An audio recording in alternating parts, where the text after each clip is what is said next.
विमानतळाच्या सभोवताली असणाऱ्या इमारतींच्या उंचीवर काही निर्बंध असतात। अहमदाबादमधील अपघातानंतर देशातील सर्वच विमानतळ परिसराचा आढावा घेतला जातोय। कोल्हापुरातील उजळाईवाडी विमानतळ परिसरातील बेकायदेशीर इमारती, बंगले आणि अन्य बांधकामं हटवावीत अशी स्पष्ट सूचना जिल्हा प्रशासनानं विमानतळ प्राधिकरणाच्या अधिकाऱ्यांना केली आहे। त्यामुळे लवकरच कोल्हापूर विमानतळाच्या परिसरातील बेकायदेशीर इमारतींवर हातोडा पडणार आहे। दरम्यान विमानतळाच्या धावपट्टीसमोर असणाऱ्या वैभव टेकडीवरील इमारतींबाबत सर्वाधिक शंका आहेत। अहमदाबादमध्ये एअर इंडियाचं विमान कोसळून झालेल्या भीषण दुर्घटनेत 250 पेक्षा अधिक प्रवाशांचा मृत्यू झाला। त्यामुळे देशातील सर्वच विमानतळांना सतर्कतेचे आदेश देण्यात आलेत।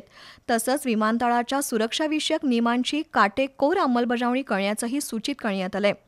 या पार्श्वभूमीवर आज उजळाईवाडी विमानतळ अधिकाऱ्यांची बैठक झाली। त्यामध्ये हवाई सेवेत अडथळा ठरणाऱ्या घटकांवर कारवाई करण्याबाबत चर्चा झाली। विमानतळ परिसरात ना हरकत प्रमाणपत्र न घेता बांधलेल्या इमारती, टॉवर्स, पॉवर ग्रीड, उंच झाडं याबद्दल ठोस कारवाई करावी अशी जिल्हा प्रशासनाच्या वतीनं सूचना करण्यात आली आहे।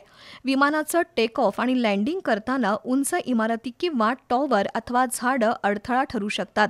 त्यामुळेच विमानतळाच्या परिसरात किती मीटर अंतरावर किती उंचीच्या इमारती असाव्यात याचे स्पष्ट आदेश आहेत। त्याची काटेकोर अंमलबजावणी यापुढे होण्याचे संकेत आहेत।